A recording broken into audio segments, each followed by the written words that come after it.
जय हिंद मेरे प्यारे विद्यार्थियों, आपका अपना channel reading time A satisfactory solution of GK. तो आज हम लोग बात करेंगे यूनिटेरिया का आधार सीरीज निकला है। देखिए ये लिखा हुआ है आपको आधार सीरीज, ये देखिए आधार सीरीज है और ये आपको है कक्षा 6 से लेके 12 तक आपका जितना भी एनसीईआरटी क्वेश्चन बनता है वो आपको इस सेट में दिया गया है। और ये जो है आपका 17 सेट दिया गया है, जिसमें आपको 4 सेट जो है आपको इतिहास का है, 4 सेट आपको राज्य व्यवस्था, 4 सेट आपका भूगोल, 4 सेट आपका विज्ञान का है और 1 सेट जो है आपका अर्थव्यवस्था का है। तो हम लोग सारा सेट जो है एक-एक सेट करके हम लोग सारा सेट यानी कि 17 सेट खत्म करेंगे। तो चलिए आज का पहला क्वेश्चन हम लोग देख लेते हैं और सेट नंबर 1 का देखेंगे, सेट नंबर 1 का। तो चलिए इसमें देखते हैं कि क्या क्वेश्चन कह रहा है। और इससे पहले अगर आप लोग चैनल पर नए होंगे तो चैनल को सब्सक्राइब कर लीजिएगा, बेल आइकन को दबा लीजिएगा। पहला क्वेश्चन इसमें दे रहा है कि कथक नृत्य भारत के किस भाग से संबंधित है। कथक नृत्य जो है पूछ रहा है कि भारत के किस भाग से संबंधित है। तो इसमें आप याद रखिएगा कि कथक नृत्य जो है आपका उत्तर भारत से संबंधित है। कथक नृत्य जो है आपका उत्तर भारत से नृत्य है, जिसका प्रयोग जो है आपको संस्कृति तथा अन्य भाषाओं में कहानी के लिए किया जाता है। ठीक है, कथक जो शब्द से निकलता है कि जिसके प्रयोग जो है आपको संस्कृति तथा अन्य भाषाओं के कहानी से किया जाता है। और यह नृत्य शैली जो है आपको उत्तर भारत में अनेक भागों से जुड़ा हुआ है। याद रखिएगा यहाँ पे आप उत्तर भारत। चलिए नेक्स्ट क्वेश्चन की हम लोग यहाँ पे बात कर लेंगे। अगला क्वेश्चन यहाँ पे दिया है, कह रहा है कि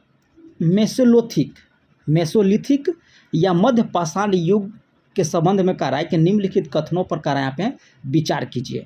तो हम लोग विचार कर लेंगे। कह रहा है कि इस समय पत्थर के औजार को माइक्रोलिथ कहा जाता था। ठीक है, और पत्थर के औजार का आकार बड़े थे। याद रखिएगा कि जो पत्थर के औजार थे आकार में बड़े थे। और इस समय पुराने के कह रहा है कि किस्म की औजार अनुपस्थित थे, पुराने।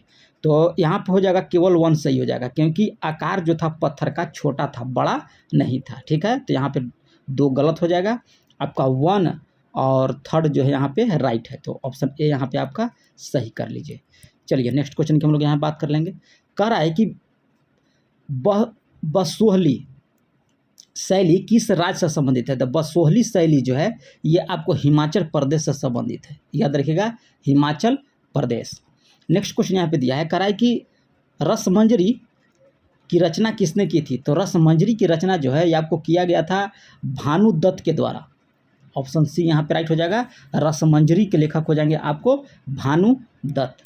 और इसमें एक खासियत और सेट में है कि इसमें कथन टाइप का क्वेश्चन दिया है। कभी आप एग्जाम दीजिएगा बिहार दरोगा का तो आपको उसमें दिखाई देगा क्वेश्चन में कि आपको कथन क्वेश्चन जो है आपको 50-50 रहता है। तो यहाँ पे देखिए आप लोग कथन क्वेश्चन के भी लगाने का आपको लोग जो है आदत हो जाएगा। तो यहाँ पे देखिए कथन क्वेश्चन भी दिया हुआ है। यहाँ पे कह रहा है कि बृहधर्म पुराणों के संबंध में कह रहा है कि कथनों पर विचार कीजिए। ठीक है, तो यहाँ पे आपका हो जाएगा कि इसकी रचना यदि बंगाल में की गई थी और इसमें ब्राह्मणों को कुछ विशिष्ट प्रकार की मछलियाँ खाने की अनुमति भी दिया गया था। तो ऑप्शन सी आपका यहाँ पे राइट हो जाता है। बृहद धर्म के पुराणों में जो लिखा हुआ था कि इसकी रचना जो है आपको बंगाल में की गई और ब्राह्मणों को कुछ विशिष्ट प्रकार की मछलियाँ खाने की भी अनुमति दिया गया था। अगला क्वेश्चन यहाँ पे दिया है, कह रहा है कि यहाँ पे दिया है मुगल बादशाह और उनका दिया है शासनकाल। तो हम लोग देख लेते हैं शासनकाल। तो फर्रुखसियर का शासनकाल आपका 1713 से 1719 तक था। फर्रुखसियर का शासनकाल 1713 से लेकर 1719 तक। आलमगीर द्वितीय का शासनकाल 1754 से लेकर 1759 ईस्वी तक था आपका। और शाह आलम द्वितीय का शासनकाल जो था आपको 1759 से लेकर 1806 ईस्वी तक। और अहमद शाह का जो शासनकाल था ये आपको 1748 से लेकर 1754 ईस्वी तक था। नेक्स्ट क्वेश्चन हम लोग यहाँ पे देख लेंगे क्या बोल रहा है।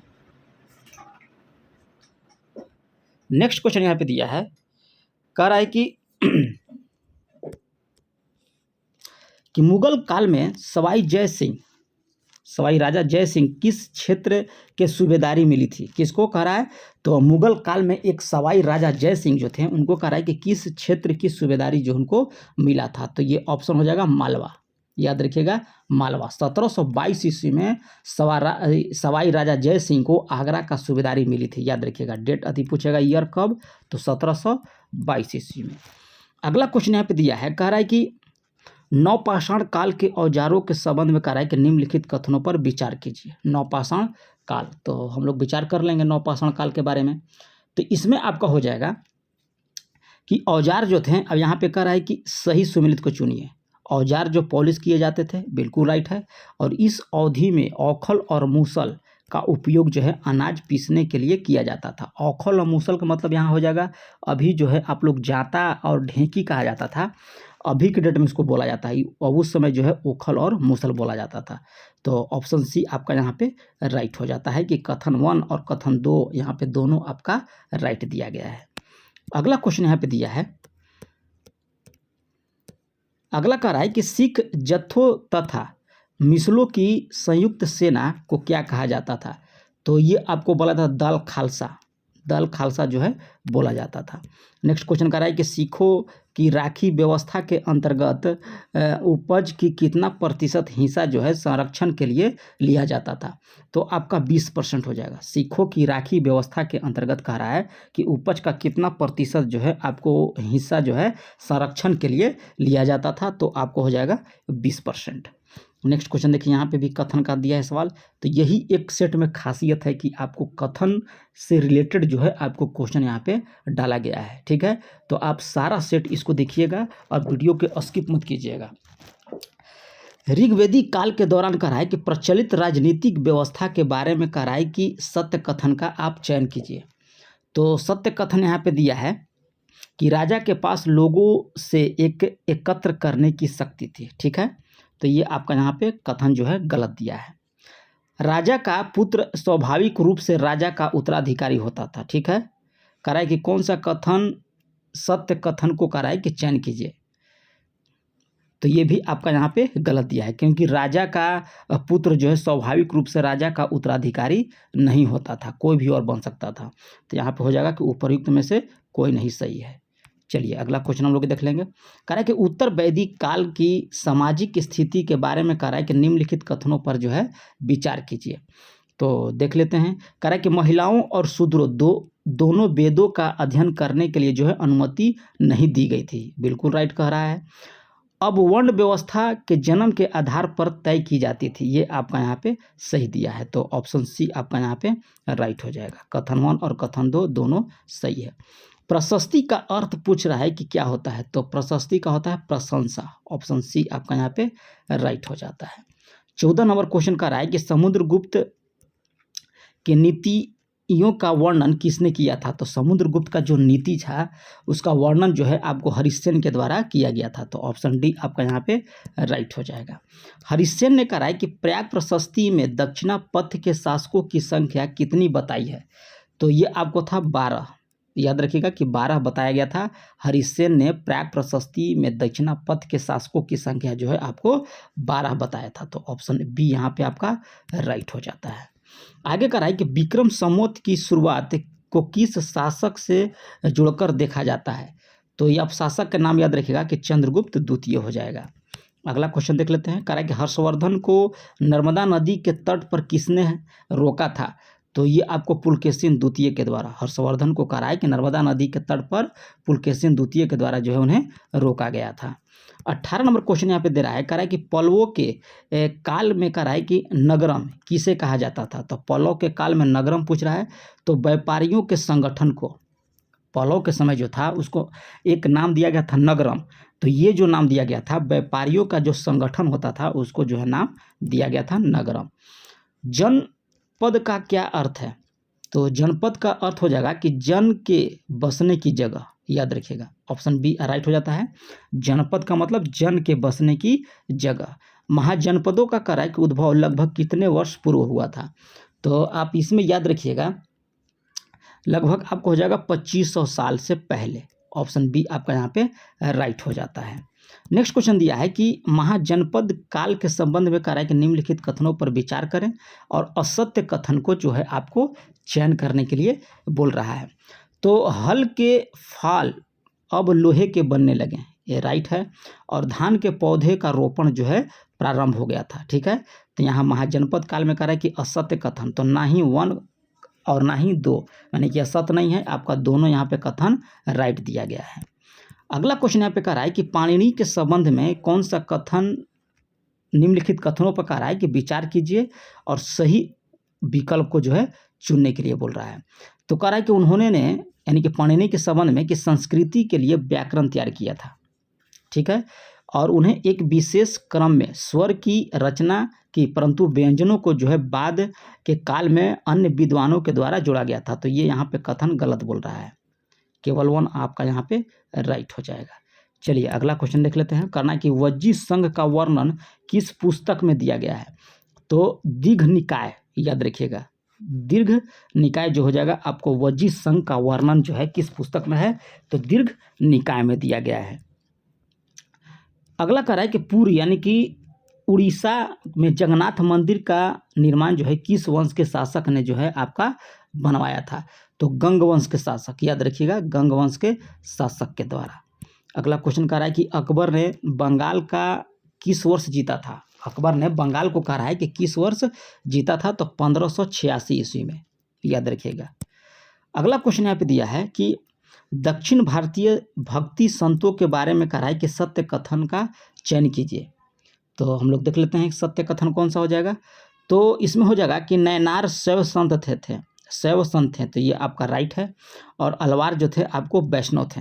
नैनार जो थे आपको शैव संत थे और अलवार जो थे आपको वैष्णव संत थे। वे संत केवल अस्पृश्य से समझे जाने वाले पुलय तथा पनार जातियों के लोग थे। ये आपका यहाँ पे गलत दिया है, यानी कि कथन 1 और कथन 2 आपका यहाँ पे राइट है। चलिए अगला क्वेश्चन देख लेते हैं। 27 नंबर। 27 नंबर का रहा है कि कथनों पर विचार कीजिए और सही कथन को चुनिए।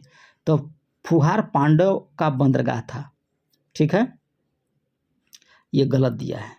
मेचोरिया चोल का बंदरगाह था, ये भी आपका यहाँ गलत है, यानी कि ऊपरमुख में से कोई आपका कथन यहाँ पे सही नहीं दिया गया है। चलिए अगला क्वेश्चन देख लेते हैं। कह रहा है कि दार्शनिक शंकर के बारे में कह रहा है कि निम्नलिखित कथनों पर विचार कीजिए और सत्य जो कथन है उसको आपको चयन करने के लिए बोल रहा है। तो यहाँ पे कह रहा है कि शंकर का जन्म 8वीं शताब्दी में तमिलनाडु में हुआ था। ये आपका यहाँ पे गलत दिया है, तमिलनाडु में इनको नहीं हुआ था। याद रखिएगा कि इनका जन्म जो है आपको केरला में हुआ था और ये अद्वैतवाद के समर्थक थे, ये सही है। और उन्हें जगत को मिथैया या माया कहा था, ये भी आपका यहाँ पे राइट दिया गया है। और आगे दिया है कि मोक्ष प्राप्ति के लिए ज्ञान के मार्ग को अपनाने का उपदेश दिया था, ये भी आपका राइट दिया, यानी कि कथन 2, 3 और 4 यहाँ पे आपका राइट हो जाएगा। यहाँ याद रखिएगा तमिलनाडु की जगह केरला होता तो ये सही हो जाता, यानी कि शंकर का जन्म जो है आपको केरला में हुआ था। अगला क्वेश्चन यहाँ पे दिया है, कह रहा है कि वीरशैव आंदोलन किस क्षेत्र में आपको प्रारंभ हुआ था। तो ये आपको हुआ था कर्नाटक में। कहाँ हुआ था? कर्नाटक में।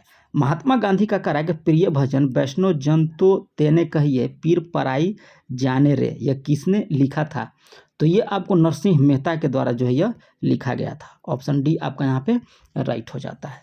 चलिए 31 नंबर क्वेश्चन की हम लोग यहाँ बात कर लेंगे। 31 नंबर कह रहा है कि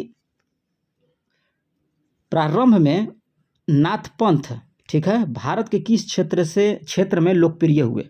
प्रारंभ में जो नाथ पंथ जो थे भारत के कह रहा है कि किस क्षेत्र में वह लोकप्रिय हुए थे। तो उत्तरी क्षेत्र, याद रखिएगा, उत्तरी क्षेत्र में जो है आपका लोकप्रिय हुए। मीराबाई को कह रहा है कि किसकी अनुयायी बनाई गई मीराबाई। तो ये आपको जगह रविदास, ऑप्शन डी यहाँ पे सही हो जाता है। आगे देखिए क्या कह रहा है 33 नंबर। तो 33 नंबर में हम लोग देख लेते हैं। कह रहा है कि चोल काल में करों के संबंध में कथन पर विचार कीजिए और जो कथन यहाँ पे सही दिया है उसको आपको टिक करने के लिए बोल रहा है। तो कह रहा है कि बेटी एक प्रकार का ऐसा कर था जिसे नगद में संग्रहित किया जाता था, ठीक है, और कदमई एक भू राजस्व था। ये आपका यहाँ पे कथन सही दिया है 2 नंबर। तो ऑप्शन बी आपका यहाँ पे राइट हो जाता है। अगला क्वेश्चन कह रहा है कि कबीर का जन्म किस परिवार में हुआ था। तो जुलाह में हुआ था। कबीर का जन्म जो है आपको जुलाह में हुआ था, 15वीं 16वीं शताब्दी के आसपास, याद रखिएगा जुलाह। लंगर व्यवस्था की शुरुआत किसने किया था। तो गुरु नानक के देव के द्वारा जो है आपको लंगर व्यवस्था का शुरुआत किया गया था। संस्कृति व्याकरण का जनक किसने की थी, ठीक है। तो संस्कृति व्याकरण का जनक जो है आप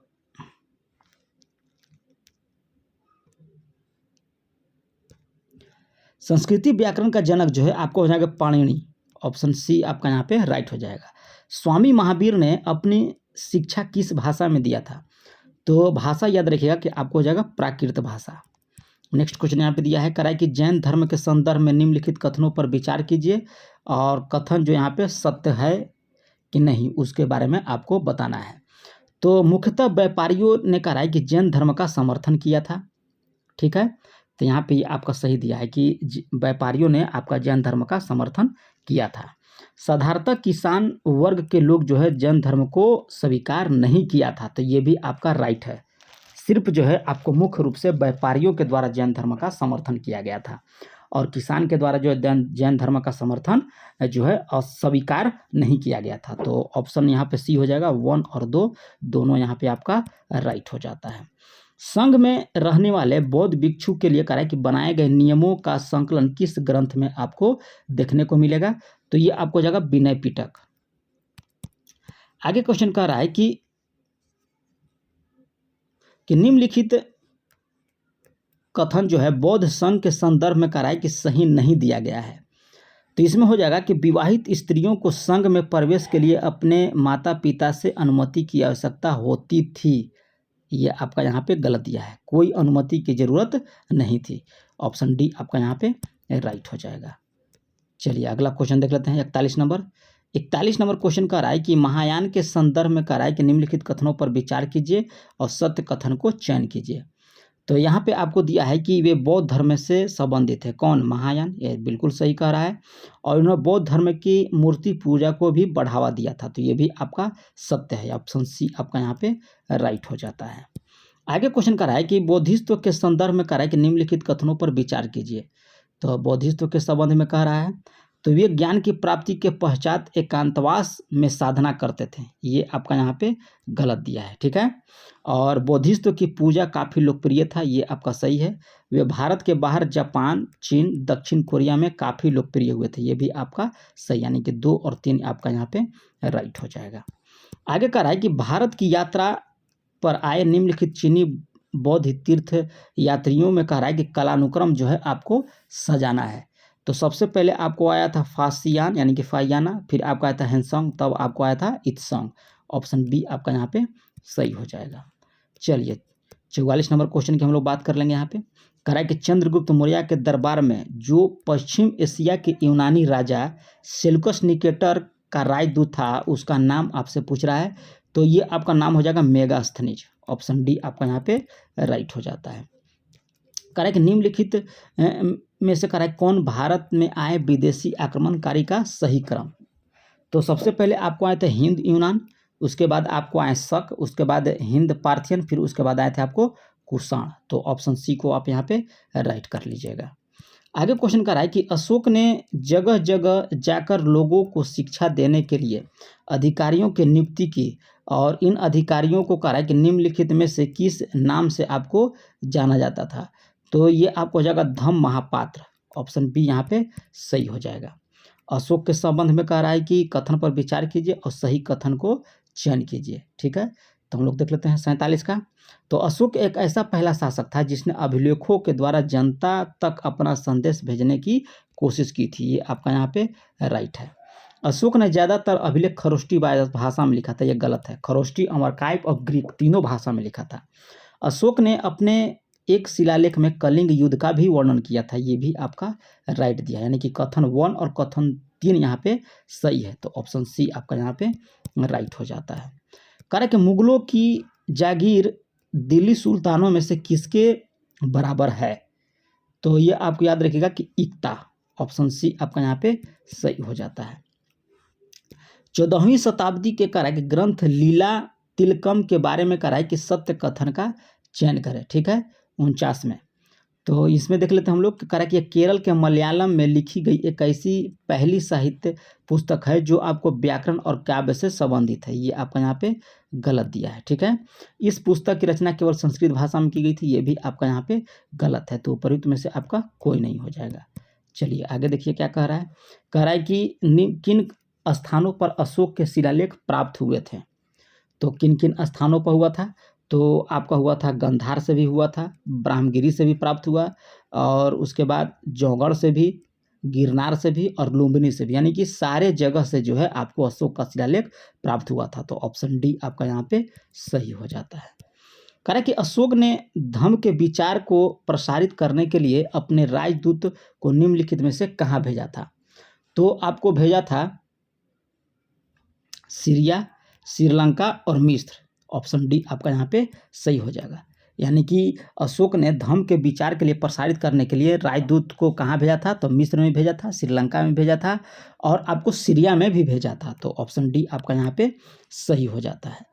चलिए आगे क्वेश्चन हम लोग देख लेंगे। 51 हो गया, 52 नंबर की हम लोग बात कर लेंगे। कह रहा है कि मौर्य साम्राज्य में अक्सर राजकुमारों को कह रहा है कि कौन सा पद दिया जाता था? तो आप पद याद रखिएगा कि राज्यपाल का। थोड़ा सा समय ज़्यादा लगेगा, हालांकि आप लोग घबराइएगा नहीं, है ना। क्वेश्चन थोड़ा सा है अच्छा इसमें। कह रहा है कि भारत के उपमहाद्वीप को कहा जाता है, भारत को कह रहा है कि उपमहाद्वीप कहा जाता है क्योंकि कहा जाता है कि यह बड़े आकार के कारण और समुद्र, पहाड़ियों तथा पर्वत से बटे होने के कारण। तो ऑप्शन सी आपका यहाँ पे सही हो जाएगा। अगला क्वेश्चन यहाँ पे दिया है, कह रहा है कि महाजनपद काल में अनाज रखने के लिए किस पात्र का उपयोग किया जाता था? तो पात्र का नाम आप याद रखिएगा, इसमें हो जाएगा चित्रित, घूसर, मृदभंड। ठीक है, ऑप्शन बी सही हो जाता है। आगे कह रहा है कि पांडुलिपि का क्या महत्व है?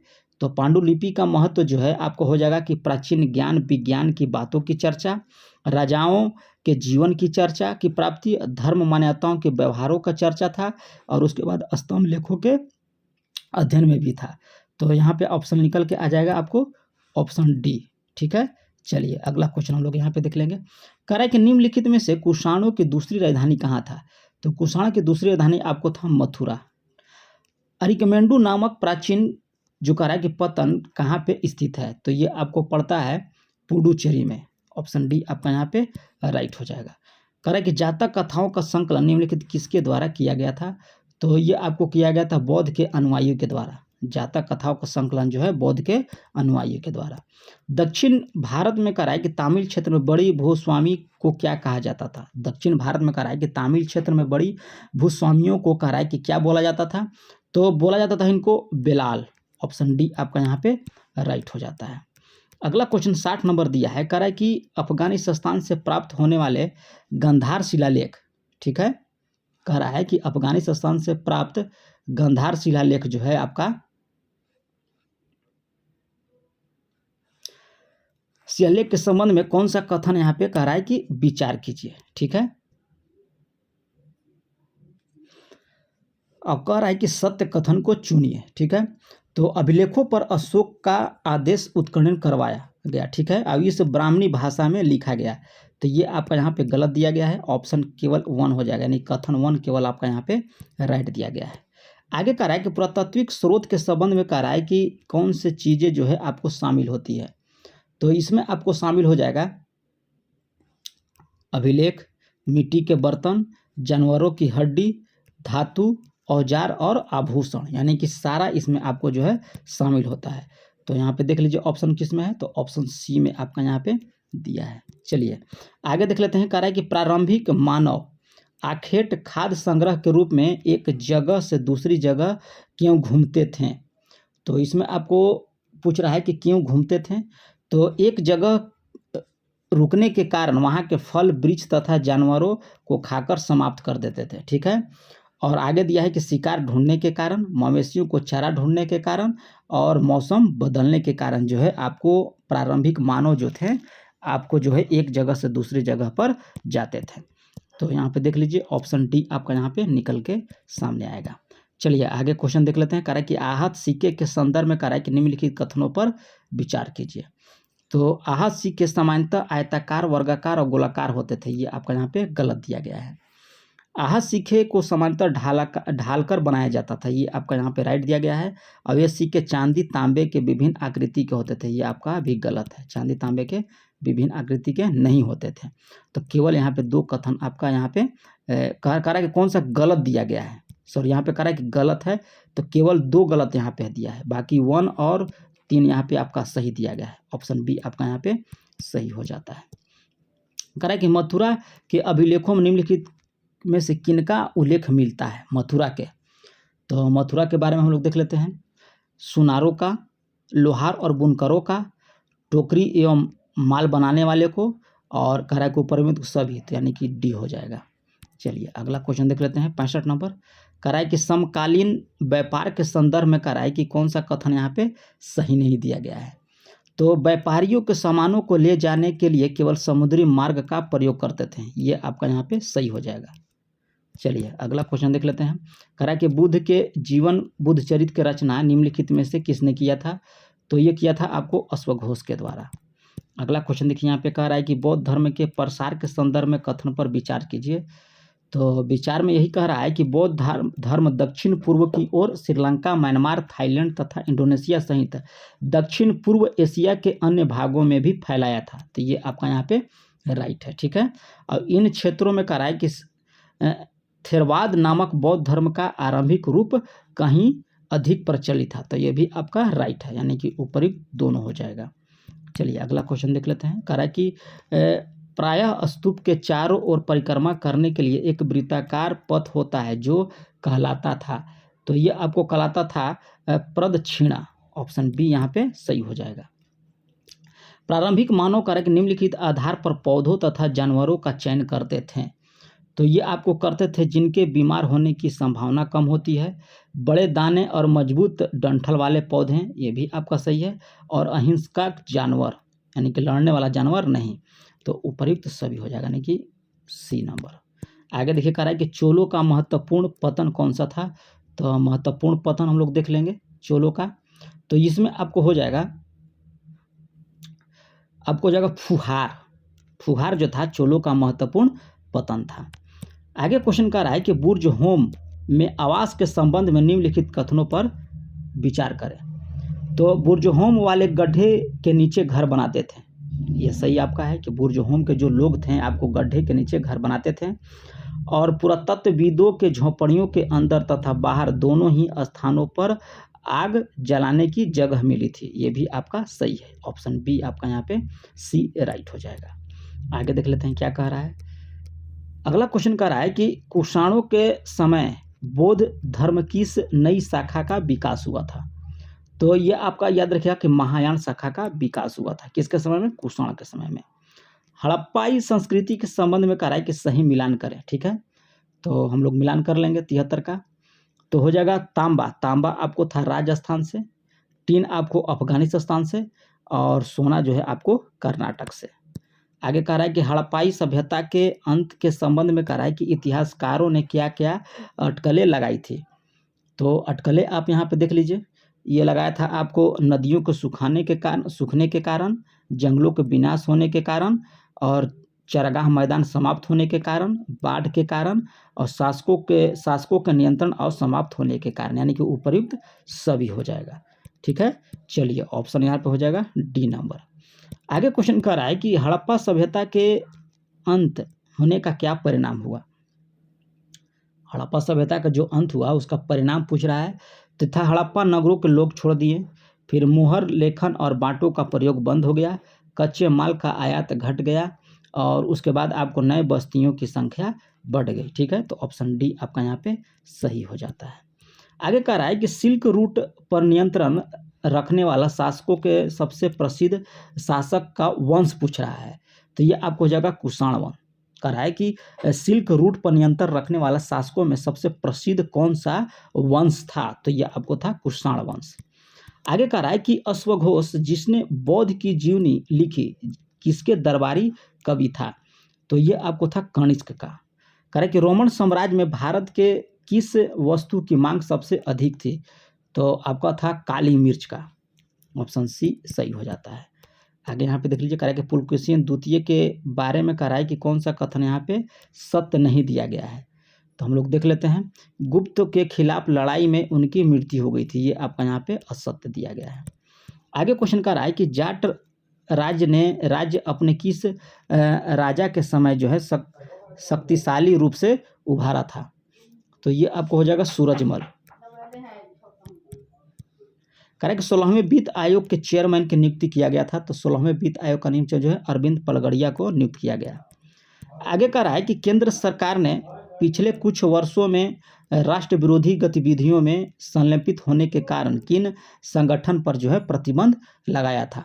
तो ये संगठन आप याद रखिएगा कि तहरीक-ए-हुर्रियत, जमात-ए-इस्लामी, जम्मू कश्मीर लिबरेशन फ्रंट और उसके बाद जम्मू कश्मीर डेमोक्रेटिक फ्रंट, तो यानी कि ऑप्शन डी आपका यहाँ पे राइट हो जाता है। हाल ही में कह रहा है कि एम एस स्वामीनाथन पुरस्कार से सम्मानित किया गया है। तो आपको बी आर कंबोज को जो है स्वामीनाथन पुरस्कार से सम्मानित किया गया। संयुक्त सैन्य अभ्यास डेजर्ट साइक्लोन भारत और किस देश के बीच आपको आयोजित किया जाता है। तो संयुक्त अरब अमीरात के बीच, भारत और संयुक्त अरब अमीरात के बीच जो है आपको डेजर्ट साइक्लोन अभ्यास जो है आयोजित किया जाता है। भारत के कह रहा है कि कितने वर्षों के लिए संयुक्त राष्ट्र सांख्यिकी आयोग के सदस्य के रूप में अपना कार्यकाल जो है शुरू किया। तो आपको 4 वर्ष याद रखिएगा। कह रहा है कि भारत कितने वर्ष के लिए संयुक्त राष्ट्र सांख्यिकी आयोग के सदस्य के रूप में अपना कार्यकाल शुरू किया है। तो 4 वर्ष। आगे कह रहा है कि भारतीय नौसेना स्टाफ के उप प्रमुख के रूप में किसे नियुक्त किया गया है। तो ये आपको दिनेश के त्रिपाठी। चलिए आगे देख लेते हैं हम लोग 87 नंबर में कह रहा है कि भारतीय, थोड़ा सा छोटा करता कि अच्छा से देखें, भारतीय राष्ट्रीय महासागर सूचना सेवा केंद्र के संदर्भ में कह रहा है कि कथन पर विचार कीजिए और सही कथन को चयन कीजिए। तो हम लोग देख लेते हैं। कह रहा है कि यह पर्यावरण, वन और जलवायु परिवर्तन मंत्रालय के तहत जो है एक स्वतंत्र संगठन है। ये आपका यहाँ पे सही दिया है, केवल एक यहाँ पे राइट है। आगे कह रहा है कि एक्सरे पोलरीमीटर सैटेलाइट के संबंध में कह रहा है कि कौन सा कथन विचार कीजिए और सही कथन को यहाँ पे चुनिए। तो यहाँ हो जाएगा कि यह मशीन 5 साल की अवधि के लिए पृथ्वी के निचली कक्षा में संचालित होगा। ऑप्शन बी आपका यहाँ पे केवल सही है। चलिए आगे कह रहा है कि उपरोक्त कथनों पर विचार कीजिए और कितने क्षेत्रीय व्यापक आर्थिक भागीदारी समझौते में आपका शामिल है। ठीक है, 89। तो ये वस्तुओं और सेवा के व्यापार में, निवेश में, बौद्धिक संपदा और अधिकार में और ई कॉमर्स में, यानी कि चारों क्षेत्र आपको जो है आर्थिक भागीदारी में समझौता में शामिल है। भारत और म्यांमार के बीच कह रहा है कि मुक्त आवाजाही व्यवस्था के संदर्भ में कौन सा कथन पर विचार कीजिए और कितना सही है। ठीक है, तो 90 का हम लोग देख लेते हैं। इनमें से कोई नहीं होगा। ठीक है, ऑप्शन डी यहाँ पे राइट हो जाता है। 91 नंबर कह रहा है कि वस्तु और सेवा कर जीएसटी के संदर्भ में कह रहा है विचार कीजिए। तो इसमें हो जाएगा कि जीएसटी में निर्यात अपने उत्पादन पर कर भुगतान नहीं करता, लेकिन वे अपने इनपुट पर जो है भुगतान किए गए कर में रिफंड के हकदार होते हैं। केवल एक ही सही यहाँ पे। ठीक है, केवल एक सही हो जाएगा। आगे कह रहा है कि निम्नलिखित अंतर्राष्ट्रीय संगठन वैश्विक परमाणु आदेश का अनुपालन सुनिश्चित करने के लिए परमाणु गतिविधियों की निगरानी और विनिमय के महत्वपूर्ण भूमिका निभाता है। तो आपको अंतर्राष्ट्रीय परमाणु ऊर्जा एजेंसी। आगे कह रहा है कि निम्नलिखित कथनों पर विचार कीजिए और सही कथन को चयन कीजिए। 93 नंबर। तो इसमें आपका केवल 2 और 3 यहाँ पे राइट दिया गया है। भारतीय मालदीव को आतंकवाद, मादक पदार्थों की तस्करी, नशीले पदार्थ और विभिन्न समुद्री अपराधों के खिलाफ जो है अपनी प्राथमिकता रक्षा पंक्ति मानता है। ठीक है, और मालदीव में ग्रेटर माले कनेक्टिविटी प्रोजेक्ट विकसित कर रहा है। ये भी आपका राइट है। चलिए आगे देख लेते हैं। आगे यहाँ पे दिया है कि भारत और पाकिस्तान ने हाल ही में द्विपक्षीय समझौते के तहत जो है आपको परमाणु प्रतिष्ठानों की सूची आदान प्रदान किया है। तो इस सूची के संदर्भ में कह रहा है कि सही कथन को चयन कीजिए। तो सही कथन आपको हो जाएगा कि ना ही 1 और ना ही 2, यानी कि दोनों कथन यहाँ पे गलत दिया गया है। चलिए आगे देख लेते हैं। कह रहा है कि हाल ही में किस राज्य में हर जिले में कह रहा है कि ड्रोन पुलिस यूनिट की स्थापना होगी। तो ये आपको बिहार में। नेपाल में कह रहा है कि आयोजित Nepal international tennis ball championship में किसने जो कह रहा है कि खिताब पर कब्जा किया है। तो ये आपको किया है बिहार के द्वारा। ठीक है, चलिए आगे क्वेश्चन देख लेते हैं। कह रहा है कि मिशन इन्वेस्टिगेशन @75 किस राज्य के द्वारा लॉन्च किया गया है, जिसका उद्देश्य जो है 75 दिन में सभी FIR जांच को जो है पूरी करना है। तो ये भी आप याद रखिएगा कि बिहार ही किया है। सड़क हादसे में 2022 में कह रहा है कि बिहार का स्थान कितना रहा। तो ये आपको रहा था 13वां। आगे कह रहा है कि केंद्र सरकार ने पृथ्वी विज्ञान योजना के लिए कितने करोड़ रुपए का आवंटन किया? तो 4,0797 करोड़ रुपया। भारत का पहला पनडुब्बी पर्यटन किस राज्य में शुरू किया गया है? तो ये आपको किया गया है गुजरात में। ठीक है, तो ये रहा है आप लोग का जो आधार सीरीज है यूटेरिया के द्वारा। थोड़ा सा वीडियो लंबा गया क्योंकि जो है इसमें आपका कथन से रिलेटेड बहुत सारा क्वेश्चन था। तो मिलते हैं इसका पार्ट 2 में, तब तक के लिए धन्यवाद।